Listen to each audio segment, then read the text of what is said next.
তো আজকে তোমাদের সাথে এমন একটা রেসিপি শেয়ার করব যা তোমরা একবার খেলে একদম এই ঢ্যাঁড়সের রেসিপির প্রেমে পড়ে যাবে।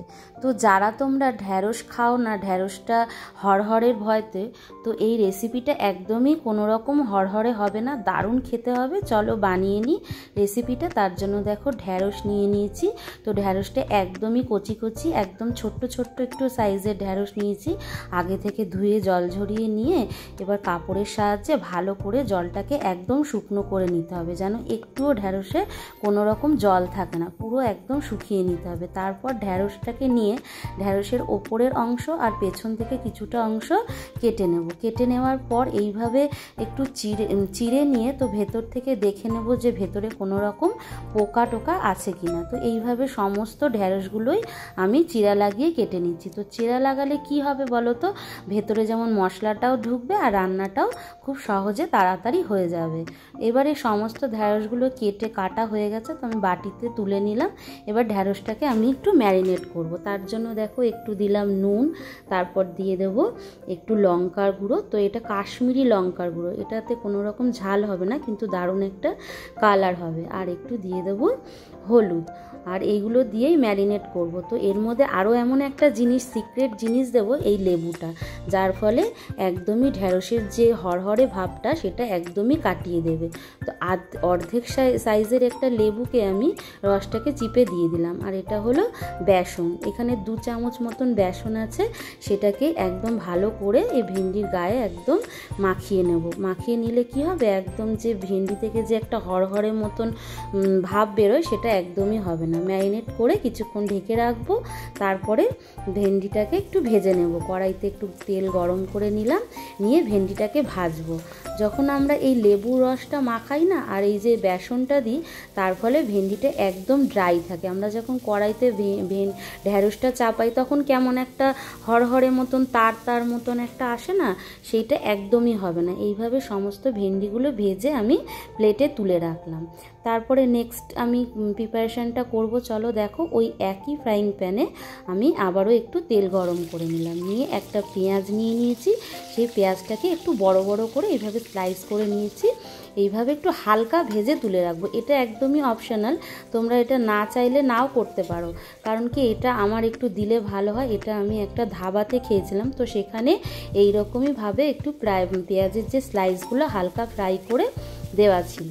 তো এইভাবে না ওই একই তেলের মধ্যে আরেকটু তেল দিয়ে তার মধ্যে আমি একটু পেঁয়াজ একদম ঝিরিঝিরি করে কেটে ভাজতে দিলাম। আর এইভাবে আদা আর কাঁচা লঙ্কা একটা বাটির মধ্যে নিয়ে এইভাবে একটু ছেঁচে নেব।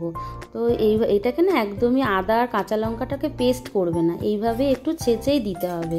তাহলে ঢ্যাঁড়সটা দেখবে না বাটা জিনিস দিলে না বেশি হড়হড়ে হয়ে যায়। এইভাবে ছেঁচে আদাটা দেবে, গ্রেট করেও দিতে পারো। আর দেখো 2টো টমেটোকে আমি মিক্সার গ্রাইন্ডারে একটু পেস্ট করে নিয়ে দিয়ে দিলাম। চাইলে তোমরা টমেটোটাকে মানে কুচি করে কেটেও দিতে পারো, একদম ছোট ছোট করে কুচি করেও দিতে পারো। তো আমি এখানে পেস্ট করেই বেশি আমার ভালো লাগে।